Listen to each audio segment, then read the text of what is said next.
Muchas gracias a todos ustedes.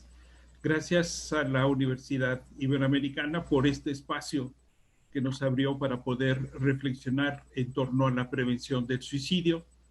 Es un trabajo que junto con María Serna, Lorena y el doctor Carlos Caudillo iniciamos el año pasado en la ENEP de Acatlán, justo también el Día de la Prevención Internacional del Suicidio, y ahora lo continuamos en la Iberoamericana con un apoyo invaluable de eh, Alberto Segrera. Agradezco pues al centro, al Departamento de Reflexión Interdisciplinaria, la invitación, y ahora que se leía mi currículum, se leyó en presente. De verdad que no puedo hacer todo eso al mismo tiempo. Ha sido un trabajo a lo largo de los últimos años. Hoy, orgullosamente, soy solo profesor de la Universidad Iberoamericana y orgullosamente profesor y decano del Instituto Mexicano de Psico-Oncología. Pues muchas gracias por la invitación y vamos a pasar al tema que nos ocupa.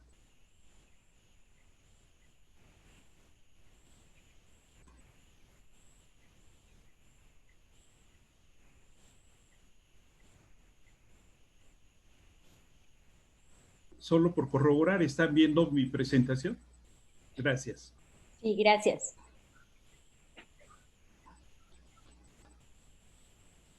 El tema de la charla es vulnerabilidad y sentido de vida. Una visión del suicidio desde la tanatología. Esta quizás sea la diferencia con otros trabajos que ya han escuchado.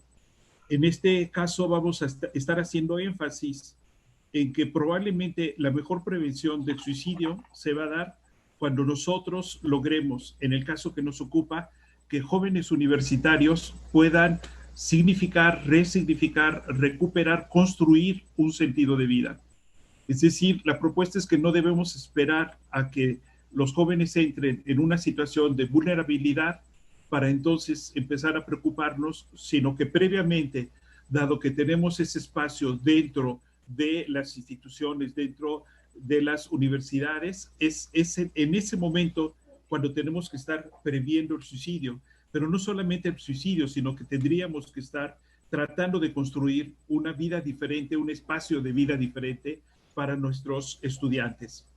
En el 2003 se establece por primera vez el Día Internacional para la Prevención del Suicidio, eh, y es auspiciado por la Asociación Internacional para la Prevención del Suicidio, avalado por la Organización Mundial de la Salud.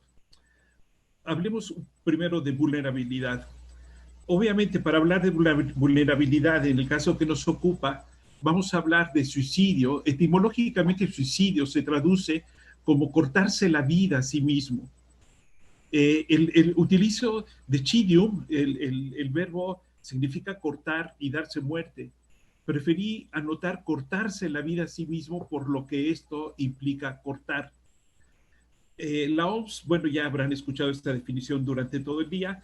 Les planteo lo siguiente. El suicidio regularmente se habla de un acto, pero no es un acto, es un proceso. Es decir, la persona que se suicida llega al final de un proceso. Se puede entender como un continuum, como una gradación creciente que tiene un punto de partida. Tal vez ese punto de partida es anterior inclusive a la aparición de las primeras ideas suicidas. Cuando empieza la ideación suicida es que hubo algo antes. Hay algo antes de la ideación suicida. Las alteraciones previas a la ideación suicida son alteraciones que se van a poder manifestar en la conducta. Al manifestarse en la conducta, entonces, quiere decir que tendría que haber un observador, alguien, un grupo de observadores que pudiera de alguna manera estar atentos a la modificación de la conducta. Puede ser la pareja, puede ser la familia, puede ser los amigos, puede ser, hay alguien en la escuela, hay alguien en algún punto donde se podría empezar a notar esa modificación, ese cambio en la conducta, ese punto, ese quiebre inicial desde donde se inicia este proceso que podría fatalmente llegar a terminar en un acto suicida. De ahí que la vulnerabilidad, entonces, vamos a entender que la vulnerabilidad se va a dar en este espacio previo, es decir, desde el momento en que aparece una modificación de la conducta hasta que se forma la ideación suicida, estamos hablando ya de vulnerabilidad. No hay vulnerabilidad solo desde la ideación suicida al acto suicida, no, hay una vulnerabilidad previa. Esa vulnerabilidad previa es el riesgo que puede tener una persona al recibir una agresión o una autoagresión. Supone una situación de fragilidad ante situaciones o circunstancias amenazantes. Por eso insisto en que es un proceso. Y en este proceso, esa fragilidad me puede estar dando a entender que ya hay una situación de riesgo, que ya hay una situación de peligro. Esta fragilidad, después de esta vulnerabilidad, puede conducir a la persona a quitarse la vida. Esta vulnerabilidad, por otro lado, tiene por lo menos 4 factores, 4 puntos determinantes que la provocan. Hay un factor biológico, hay un factor emotivo, afectivo, hay un factor social y hay un factor espiritual. Al leer el programa que teníamos preparado para el día de hoy, me di cuenta que el factor psicológico ya estaba muy desarrollado en varias conferencias. Entonces, quise trabajarlo así, solamente como una parte emotivo-afectiva, por lo que voy a comentar, y dejar esa parte psicológica que ya se ha desarrollado ampliamente. Haré un poco de énfasis en la parte social y centraré el fundamento de mi propuesta en la dimensión espiritual de la persona. En el factor biológico encontramos que Cyrulnik, en sus diferentes trabajos, y voy a estar citando directamente el libro que se llama Cuando el niño se da muerte. Hay algo en el desarrollo del feto, dice Cyrulnik, en donde empieza a gestarse una posibilidad de vulnerabilidad. Se refiere a ese rechazo emotivo afectivo que puede haber del feto, y entonces se va a inhibir la producción de serotonina, que es un neurotransmisor que va a tener una función importante en la regulación de las diferentes funciones del lóbulo prefrontal. Esta ausencia de serotonina va a tener efectos en la vida de la persona durante su vida en diferentes tipos de acontecimientos. Un conjunto de genes, cito a Cyrulnik, codifica la síntesis de una proteína que hace pasar la serotonina de una neurona a otra. En el cerebro de las personas suicidas se han encontrado menos serotonina en la córtex del lóbulo prefrontal y el tronco cerebral. Posteriormente, hacia el siglo XX, se va a hacer una investigación, fue muy, muy importante, que se conoce como el modelo estrés-diátesis. Metz con otros hacen una investigación y entonces van a relacionar el origen de esta vulnerabilidad, todavía en esta parte neurobiológica, con 2 factores, 2 elementos importantes.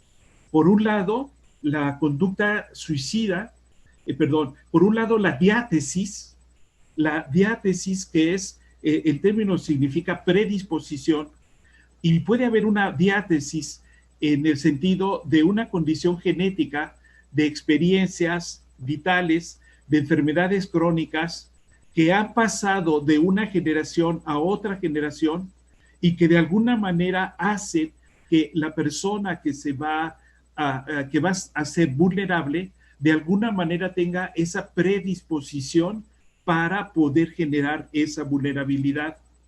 Por otro lado, vamos a encontrar la fase complicada, difícil del estrés, de la alternativa de vida, de la forma de vida, y entonces vamos a estar viendo cómo esas 2 condiciones, el estrés y la diátesis, dicen estos autores, han generan esa posibilidad de vulnerabilidad. Entonces, estaríamos hablando que de la interacción entre marcadores clínicos como impulsividad, neuroticismo, pesimismo y desesperanza, que podríamos nosotros situarlo en la línea del estrés, junto con marcadores neuroquímicos, en este caso la disminución en la actividad del sistema serotoninérgico, puede dar lugar a una modificación, puede dar a una alteración que entonces gesta a esta persona, la puede ubicar en ese punto de vulnerabilidad. Sin embargo, esta parte de vulnerabilidad va a ubicarse la persona, el paciente, la persona vulnerable, se va a ubicar en un triángulo, va a quedar encerrado en un triángulo. Por un lado, el odio hacia sí mismo por una importante disminución de la autoestima. Por otro lado, una extrema agitación en el cual el individuo se encuentra tenso y no piensa claramente, el estrés. Y por otro lado, la limitación de los recursos cognitivos, entrando en una visión túnel que ocasiona que el sujeto no pueda pensar más que en su problema, en el aquí y en el ahora. Es decir, este modelo estrés diátesis más una condición psicosocial de la persona podría estar dando lugar a esa vulnerabilidad. El CIRUNIC sigue trabajando respecto de los niños y va a decir, por ejemplo, que esa vulnerabilidad se va a ver reforzada por los primeros años de vida del niño. Si el niño en los primeros años sufre agresión o violencia sexual y sufre el desapego de los padres, del cuidado de los padres hacia el niño, va a dejar al niño en situación de vulnerabilidad. Esa vulnerabilidad no necesariamente va a desencadenar, va a desarrollarse en ideación suicida, sino se va a desarrollar en una creciente impulsividad a realizar acciones que comprometen su integridad personal. Cyrulnik no piensa que esto pudiera dar lugar a pensar en el niño una ideación suicida, porque dice el niño no tiene cabalmente la idea de lo que es la muerte, ni de lo que implica. Por eso él dice que se da muerte, no que se suicida.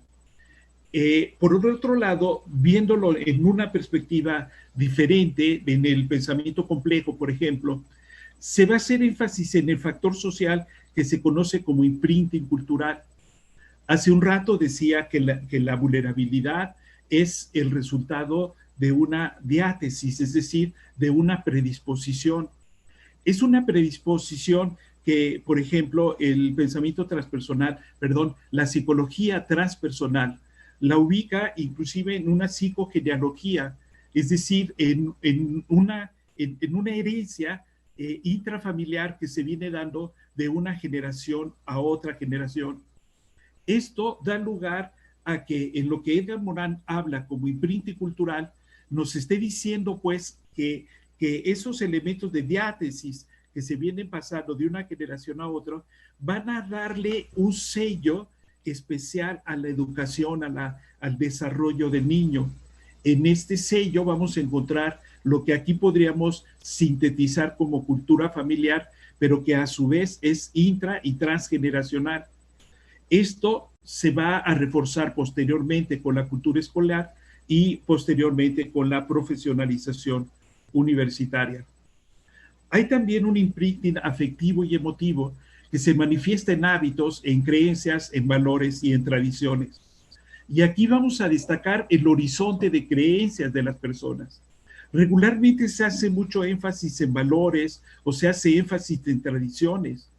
Pero si seguimos la línea de Villoro respecto a lo que son las creencias, nos vamos a dar cuenta que esas creencias son una predisposición cognitiva para el conocimiento, pero también son una predisposición conductual. Es decir, que el horizonte de las creencias del sujeto va a ser un factor decisivo también en la conducta que pudiera llegar a seguir.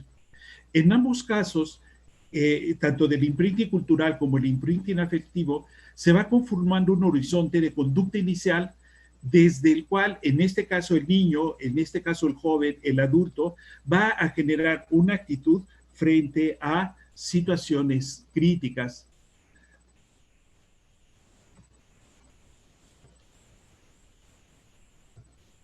Entre los factores de la vulnerabilidad, señalaba hace un momento el factor social.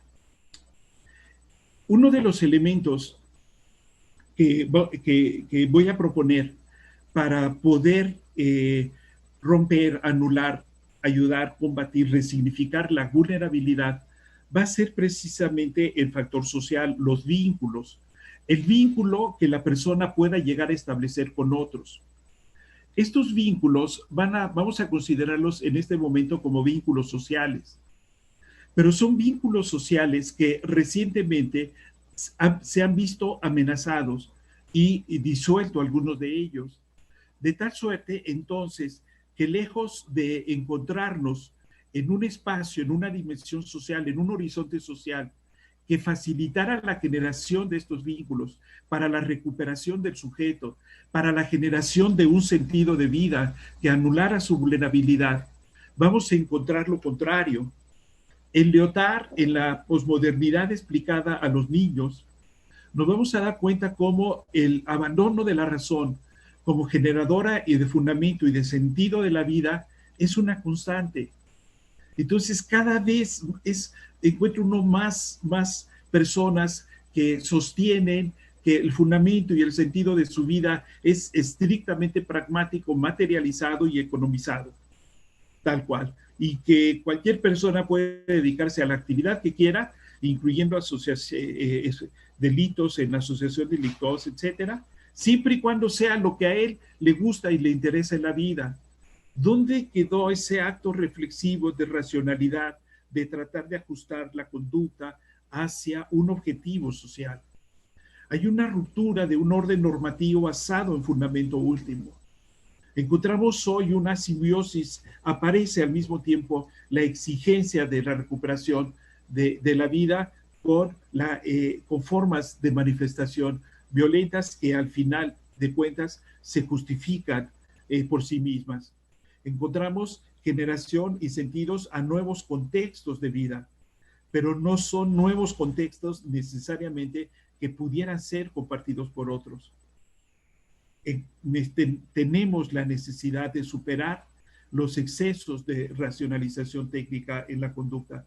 Este panorama que nos ofrece Lyotard va a derivar en el abandono de los grandes relatos y asumir esos pequeños micro relatos como alternativas de generación de sentido. Y en este momento ahí está ya una propuesta del pensamiento postmoderno, generación de un sentido de vida, probablemente a partir de pequeños relatos. Lipovetsky va a hacer otra lectura. En una pregunta, Lipovetsky nos marca la distinción modernidad-postmodernidad. ¿Cómo llamar a ese mar de fondo característica de nuestro tiempo, que en todas partes sustituye la coerción por la comunicación, la prohibición por el placer, lo anónimo por lo personalizado, la reificación por la responsabilización y que en todas partes tiende a instituir un ambiente de proximidad, de ritmo y solicitud liberada del registro de la ley? Sin calificar, este es el contexto en donde intentaremos generar, crear ese sentido de vida. Es un espacio donde se acabó el autoritarismo, las decisiones verticales y hoy todo se resuelve por la vía de la comunicación. Los códigos normativos prohibitivos se sustituyen por códigos que generan placer, que generan bienestar, que generan sentirse bien, que generan el poder alcanzar objetivos complicados sin esa carga de dolor, de sacrificio, y sí, en cambio, se ve llenos de actividades donde el buen humor, la diversión, el gusto aparece. Desaparece lo anónimo y ahora el sujeto está personalizado. Ahora el sujeto tiene un rostro, tiene un nombre. Se acaba la cosificación en el mandato, en la obediencia, en llevar a cabo tareas conjuntas, y ahora se habla de responsabilidades. Ahora vivimos en un ambiente de proximidad, de ritmo y solicitud liberada del registro de la ley. Pero cuando parecía que todo esto ya nos había llevado a una situación distinta, aparece Bauman y nos habla de que estamos en un tiempo sin certezas, que vivimos una vida líquida, que vivimos una especie de modernidad líquida, que no puede mantener su forma ni su rumbo durante mucho tiempo, al igual que los líquidos, al igual que los líquidos que adoptan la forma del recipiente que los contiene. Ahora las instituciones sociales son líquidas y también tienen la relatividad justamente de adaptarse al recipiente que los contiene, a las circunstancias en que se vive. Hablamos del amor líquido, por ejemplo, según Bauman, es decir, un amor que ahora ya no tiene instituciones, ya no tiene estructuras y ahora se va a dar de acuerdo a cómo las condiciones sociales lo puedan llevar a necesitar. Es posible que gracias a la esperada infinitud de las experiencias mundanas por venir, no se eche de menos la eternidad. Puede, dice Bauman, que ni siquiera se note su pérdida. Vivimos con la obligación de ser libres, asumiendo los miedos y angustias existenciales que tal libertad comporta. Y ojo, en estos dos renglones vamos a encontrar condiciones necesarias, elementos importantes para poder hablar de la construcción de un sentido de vida. Los sólidos cancelan el tiempo. En los líquidos lo que importa es el tiempo. Los líquidos se desplazan con facilidad, se derraman, se desbordan, salpican, se vierten, se filtran. Los líquidos dan la impresión de ser menos pesados. Así tendrá que ser el sentido de vida para el sujeto de este tiempo. Un sentido de vida pesado, un sentido de vida que carezca del rigor, de la pesadez, de la obligación, del compromiso. Desde el inicio señalaba que estaríamos hablando de la construcción de este sentido de vida desde la perspectiva de la tanatología. ¿Por qué? Durante mucho tiempo la tanatología se limitó al estudio de la muerte y sus procesos. Hoy la tanatología se refiere al análisis del ciclo vida-muerte para trascender, como lo indica el doctor Marco Antonio Polo Scott. En este análisis del ciclo vida-muerte, entonces nos vamos a dar cuenta que hay dos puntos, dos elementos importantes a pensar por la tanatología: la vida y la muerte. Ya no solo la muerte, el duelo y sus procesos y los cuidados paliativos y todo lo que conlleva el proceso de muerte. Ahora lo interesante es que la tanatología también está abordando la construcción del sentido de vida. Está abordando también la posibilidad de encontrar alternativas, estrategias que permitan al sujeto construir su propio sentido de vida.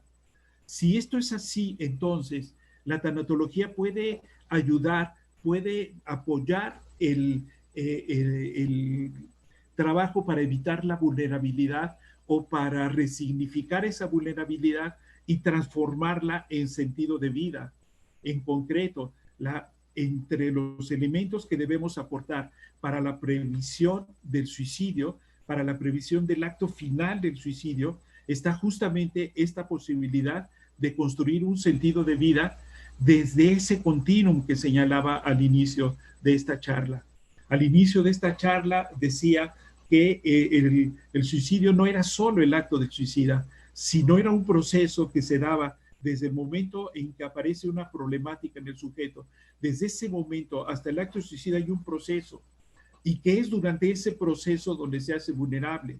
Y en ese proceso donde aparece la ideación suicida, es justamente el proceso donde se debe intervenir.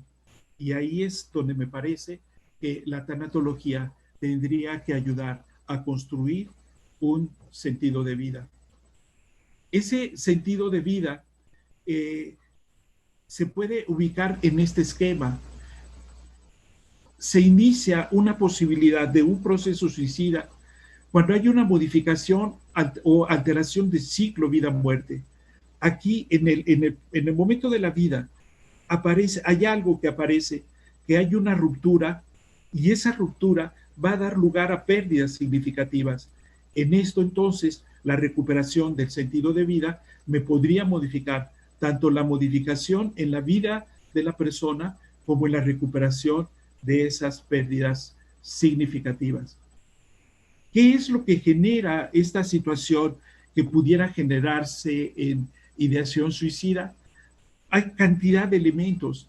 Está la crisis existencial, están las situaciones límite, está el colapso de estructuras, están las pérdidas significativas, está la anulación, ruptura o flexibilidad de los vínculos familiares. Y el día de hoy por la mañana, durante la conferencia del doctor Carlos Caudillo, una persona preguntaba si también la euforia podría generar un acto suicida. Y muy acertadamente el doctor contestaba que sí. Y en ese momento de que hacían esa pregunta y el doctor respondía, recordaba la muerte de un chico mexicano durante el Mundial de Fútbol de Brasil. Tal vez algunos lo recuerden, que saltó de un barco en plena euforia, en plena fiesta, en pleno festejo, saltó del barco y se mató. Es un acto suicida. Muy probablemente, sin conocer la historia de la persona, pero motivado probablemente por la euforia de ese momento. Un concepto que puede ayudarnos en esto es el concepto de mundo de vida. Dice Husserl que la relación del hombre con el mundo se da a través del mundo de vida. El mundo de vida es entonces el presupuesto básico de toda experiencia humana. Lo importante de este concepto de mundo de vida es porque dentro de las propuestas que voy a hacer está la propuesta de trabajar con la persona en la recuperación del sentido de su vida. ¿Y de qué manera se va a lograr esto? A través de modificar el mundo de vida. Es decir, las mismas relaciones del sujeto, las mismas acciones, lo que el sujeto ya esté haciendo, pero ahora resignificarlas.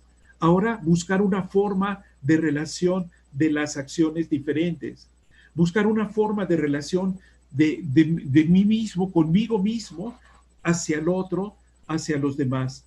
Esta significación, por supuesto, tendrá que darlas las llamadas ciencias hermenéuticas y no podrá ser producto de las ciencias empírico-analíticas. El sentido de vida por sí no es algo dado al ser humano. Aquí hay que construirlo, aquí hay que desarrollarlo. No está prefigurado en su composición inicial como persona. Si hay una diátesis, lo decía hace un rato, pero no es una situación que no pueda modificarse. No es una situación que no pueda reestructurarse, que pueda resignificarse. El sentido de vida no lo impone ni la biología, ni la especie, ni la sociedad, ni la cultura. Es algo que se va construyendo a lo largo de la vida. Es algo en donde el sujeto asume lo que es, pero también lo que desea ser. Y las acciones del sujeto y las omisiones en la vida del sujeto van a ir también construyendo este sentido de vida. Por eso decía que el sentido de vida se da dentro del mundo de vida del sujeto. Supone que hay metas en la vida, supone una conciencia, supone una libertad y supone también la posibilidad de ir superando las diferentes necesidades que la persona va enfrentando a lo largo de su vida según las diferentes esferas de la existencia. Y en todo esto me parece clave el surgimiento o el resurgimiento o la resignificación de la espiritualidad. En un artículo que publicó en abril de este año, ya después de la pandemia del COVID-19, Leonardo Boff, se pregunta cómo vamos a hacer después de la pandemia. ¿Qué va a ser de nosotros? ¿Cómo vamos a vivir? ¿Habremos aprendido algo? ¿O habrá sido inútil todo este sacrificio que ya desde abril se anticipaba iba a tener la humanidad? Y Leonardo Boff deriva y termina su propuesta en la gestación de una nueva espiritualidad tal vez nueva para el sujeto, tal vez nueva para la humanidad, tal vez nueva para las comunidades humanas. Y esa espiritualidad, a mi modo de ver, va a tener dos manifestaciones, dos posibilidades de ser. En ambas, el sujeto debe trascender. Puede trascender a partir de una religación amorosa con el otro, con la persona, con los sujetos, con las personas, con la naturaleza, con la vida, una nueva relación con los demás. Y en esa nueva relación con el otro, vamos a encontrar que esa relación tendrá que estar fundamentada en el amor, entendiendo por amor lo que Maturana sostiene, que es la capacidad de aperturarse al otro. Esa apertura al otro va a ser necesaria, pero es una apertura al otro no en términos mercantilistas, no en términos técnicos de dominación o de control, sino es una apertura fundamentada en el amor que me lleve a la comunicación con el otro, o bien otra forma de espiritualidad que me llevaría al absoluto, a Dios, al amor, a la verdad, etcétera, en donde la misma relación con el otro con mayúsculas, tendría que estar fundamentada en el amor. En concreto, la espiritualidad va a dar lugar a la trascendencia.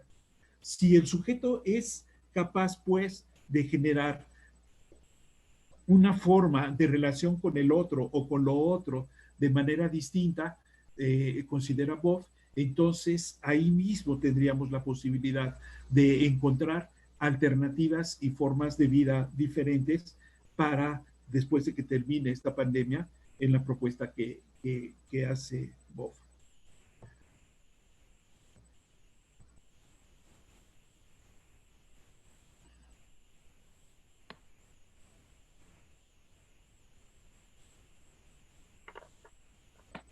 Finalmente, me parece que hay tres ideas importantes para poder, en donde puedo concretar la propuesta que estoy haciendo.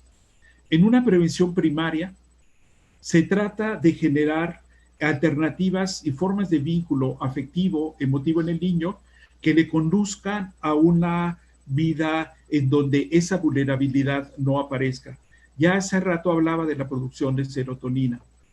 En una prevención secundaria, habría que atajar el problema de la vulnerabilidad en cuanto se presente. Ya decía que el suicidio es un proceso, no es solo el acto final. En el caso que nos ocupa, ubicar en la estructura de la organización universitaria los sitios donde se podrá prestar apoyo. Caso Universidad Iberoamericana, la Clínica del Bienestar Universitario. Habrá que reconstruir, y esto podría hacerse desde el Departamento de Reflexión Interdisciplinaria, organizar eventos como el día de hoy y sugerir programas de formación de profesores que trabajen fortaleciendo el sentido de vida en los estudiantes. No necesariamente deben ser cursos formales. A los que estuvimos en la vieja Ibero, recordemos la idea de los créditos libres. No tienen ninguna contabilidad de número para nada. Ahora, con todas las herramientas de la tecnología de la comunicación y proponer talleres que fortalezcan el sentido de vida de la comunidad universitaria, estar atentos a las necesidades y sugerencias de la comunidad. En este momento es donde podríamos nosotros intervenir. La prevención para el suicidio tendría que darse en este punto y no necesariamente solo cuando aparezca la vulnerabilidad. Justo lo que habría que hacer es, desde mi punto de vista, generar este sentido de vida que anticipe la vulnerabilidad. Una vez llegada la vulnerabilidad, el trabajo tiene que ser muy diferente. Y en una tercera propuesta, generar situaciones que fortalezcan el sentido de vida de la persona. Y aquí la propuesta es buscar relacionar al estudiante universitario con las situaciones reales de vida que tendrá que enfrentar una vez que salga de la universidad. Se trata entonces, en otras palabras, de fortalecer la dimensión espiritual de la persona.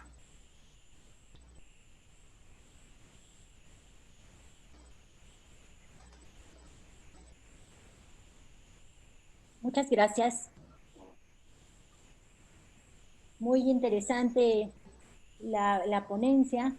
En realidad, nos abres el panorama justamente de toda la trayectoria que se puede ver en torno a el suicidio, obviamente desde la perspectiva de varios autores. Creo que es muy enriquecedor ver las distintas aproximaciones y bueno, por supuesto, detenernos en esa cuestión de que no es justo el suicidio un solo acto, sino que es todo un proceso para llegar a él, ¿no? Creo que tus aportaciones han sido bastante ricas y bueno, pues los invito, por supuesto, a todos los asistentes a que hagan preguntas en el chat. Creo que es una excelente ponencia y creo que hay mucho que sacar de ella. Entonces aprovechemos a Leonardo y bueno, mientras ustedes piensan sobre todo este material que nos ha brindado el doctor Leonardo, les voy a presentar a nuestro segundo ponente pues de la noche ya. Y bueno, también escucharemos su propuesta. El doctor Alejandro Águila Tejada es fundador y director general del INISAC, Instituto Hispanoamericano de Suicidología. Es licenciado en Psicología por la Universidad Intercontinental y especialidad en área clínica, maestría en Psicoterapia Psicoanalítica de la Universidad Intercontinental, quinto semestre del doctorado en psicoanálisis, Universidad Intercontinental. Tiene diplomados en adicciones avalado por la Secretaría de Salud, SENCA, CONADIC, que es el Instituto Nacional de Psiquiatría y Fundación Ama de Vida, o tanatología por la Fundación Amor et Servitum AC, o introducción a la suicidología por el Centro Familiar para la Integración Familiar, CFIC, logoterapia por el Centro Familiar para la Integración Familiar, Dale otra vez. Conferencista a nivel nacional e internacional. Para quitar el fondo virtual, ¿no? Pero active su cámara primero.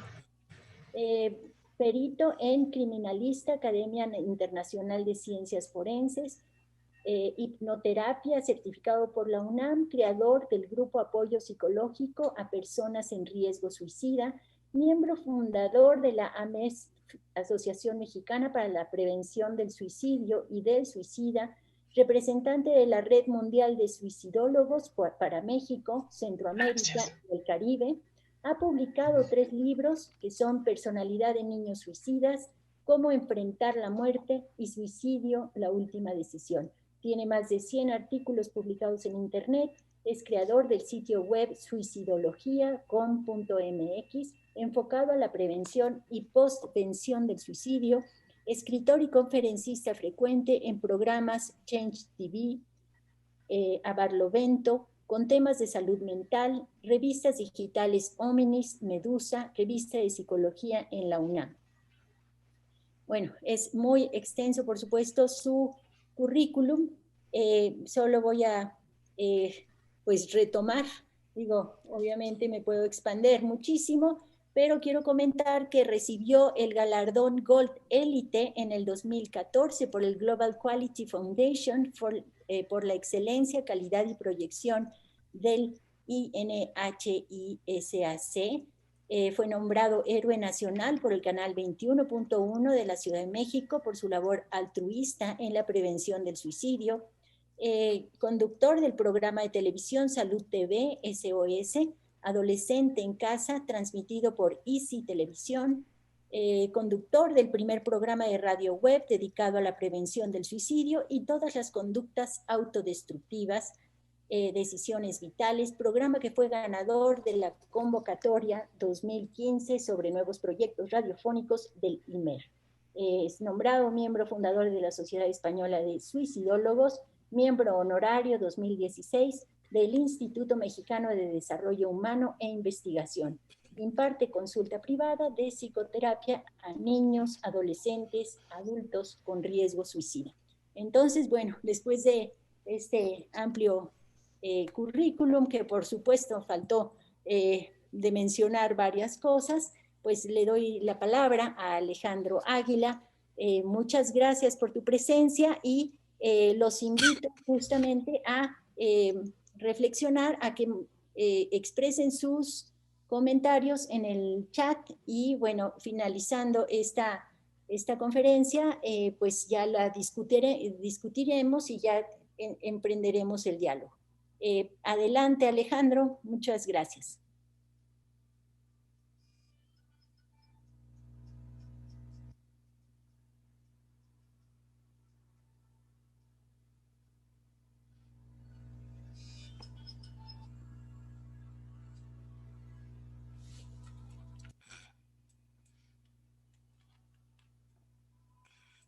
Alejandro, ¿estás aquí? ¿Dónde anda Alejandro? Sí, estaba, o sea... Sí, aquí estaba. Vamos a corroborar. Pensé que ya iba a tomar la palabra. Bueno. Probablemente tuvo alguna dificultad técnica. Si gustas dar entrada a preguntas para Leonardo, mientras trato de localizarlo, Silvia, para identificar qué dificultad técnica se le pudo haber presentado. Claro que sí. Bueno, hay un comentario de Rocío Rangel que dice: muy interesante ponencia, doctor Leonardo. Quisiera que expandiera sus ideas sobre qué actividades en concreto se pueden implementar para fomentar la trascendencia del universitario. Sí. Pero eso no sé si es para bueno, sí. Entonces, bueno, no sé si quieras contestar, Leonardo. Sí, con mucho gusto. Ya en el IMPO, donde les comentaba que trabajo en la tanatología, se tienen experiencias muy importantes. En rigor, a veces no es necesario partir de cero. Es voltear a ver qué está haciendo bien el otro y tratar de echarlo a andar uno mismo. Todas las personas, todos los estudiantes, tenemos de alguna manera algunos pendientes, tenemos algunas pérdidas significativas, conflictos existenciales, situaciones que no se han logrado, frustraciones, preocupaciones, etcétera, que hay que trabajar, es decir, que hay que superar. Es decir, no hay que esperar a que una situación de esta naturaleza se convierta en una problemática para la persona. Insisto, no es cuestión solamente de suicidio. Esto que el sujeto no resuelve, esto que el sujeto tiene pendiente, va a alterar su sentido de vida. ¿Por dónde va a salir? No sabemos. Pero lo que sí sabemos es que si existe esta posibilidad, entonces, ¿por qué no pensar en trabajar en talleres, trabajar en grupos de apoyo, trabajar en diferentes perspectivas que se le ofrezcan al estudiante libremente, donde el estudiante encuentre espacios, pero espacios para vivir, para reflexionar, para recuperarse como sujeto? Y esto tiene que ser fuera del planteamiento curricular. Por eso hacía alusión a recuperar esa vieja idea de los créditos libres. Para muchos de los que estuvimos en esa vieja iberoamericana, lo mejor que nos pudo haber pasado fueron los créditos libres. 2 materias las recuerdo claramente, con Efraín González Morfín hablando del país y con Cabarrús hablando de antropología de la pobreza. En créditos libres y con personajes de ese nivel. Aquí podríamos intentarlo, pero en este otro sentido, es decir, con esa posibilidad de recuperar al sujeto en situaciones que el sujeto pudiera estar teniendo como situaciones complicadas o difíciles, y nosotros apoyarlo con esa recuperación de sentido de vida a partir de estas situaciones. Esta es una posibilidad. Muy bien, muchas gracias. Acá tengo otra pregunta, también dirigida a Leonardo, y es de Andrea Gómez Plata. Pregunta: ¿qué estrategia sugiere para fortalecer la dimensión espiritual de las personas? Yo creo que tendríamos que partir de este colapso de estructuras que estamos viviendo en este momento, donde una de esas estructuras que se está moviendo fuertemente es la relación con el otro. Es decir, de alguna manera esta pandemia nos ha alterado en nuestras relaciones con los demás. Sí, ahorita veo aquí a mis amigos de la universidad y me viene una nostalgia por esos tiempos en donde tomábamos el cafecito y platicábamos y salíamos disparados a clase, etc. Y esa ausencia del otro esa carencia, esa desaparición del otro de pronto de mi vida, eso me lleva a pensar mi relación con el otro. Entonces, ¿por qué no pensar desde esta necesidad que estamos teniendo de la relación con el otro para poder entonces empezar a construir relaciones mucho más sólidas, vínculos más fuertes, darnos cuenta ahora sí de lo que perdimos, para darnos cuenta, para poder valorar aquello que en alguna vez pudimos llegar a ser y volver a tener una relación fuerte? Si el vínculo es fuerte, de verdad que esa relación no se rompe. Yo veo a mi querido amigo Alberto Segrera y me acuerdo de mi época cuando fui su profesor en psicología. Llegamos a crear vínculos tan fuertes con los estudiantes, que son vínculos que 30 años después se mantienen tan sólidos como siempre. Es ese tipo de relación al que tendríamos que estar buscando. Es decir, y eso es factible. Es cuestión de encontrar el tiempo y el espacio que pudiera fortalecerlo. Muchas gracias. Bueno, hay otra pregunta de María Zorrilla Ramos. Dice, para el doctor Leonardo, como docentes en este periodo de contingencia, ¿cuáles son las señales que podemos detectar con la comunicación virtual y cómo podemos apoyar a las estudiantes que tienen actitudes que nos pueden preocupar?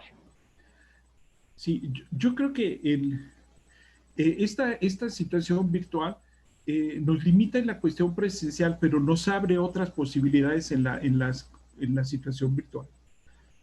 Y es el tener, en el caso de la maestra María Zorrilla, que ella es la coordinadora de la licenciatura en Desarrollo Sostenible, en grupos que todavía no son numerosos, en grupos en donde todavía podemos identificar a la gente, en grupos donde todavía nos podemos saber el nombre de todos los estudiantes de las diferentes generaciones. Es ahí donde en ese contacto muy cercano y muy estrecho, como lo tiene María con los docentes y con los estudiantes, es donde se puede encontrar estas manifestaciones de necesidad del otro. No sé exactamente cómo lo esté trabajando con los estudiantes, sé que lo está trabajando, pero les platico cómo lo está haciendo con los docentes. De pronto nos reúne a todos y nada más para hablar. No hay tema, no hay temática o problemas que resolver, es simplemente para hablar. ¿Y qué estás haciendo? ¿Y cómo vas? Y la persona empieza a expresarse, empieza a escucharse uno al otro, empiezan a hacerse propuestas y cuando nunca fue el objetivo hacer un curso de fortalecimiento de tecnología docente, simplemente el facilitar, por ejemplo, ese contacto con el otro, se abre esta perspectiva.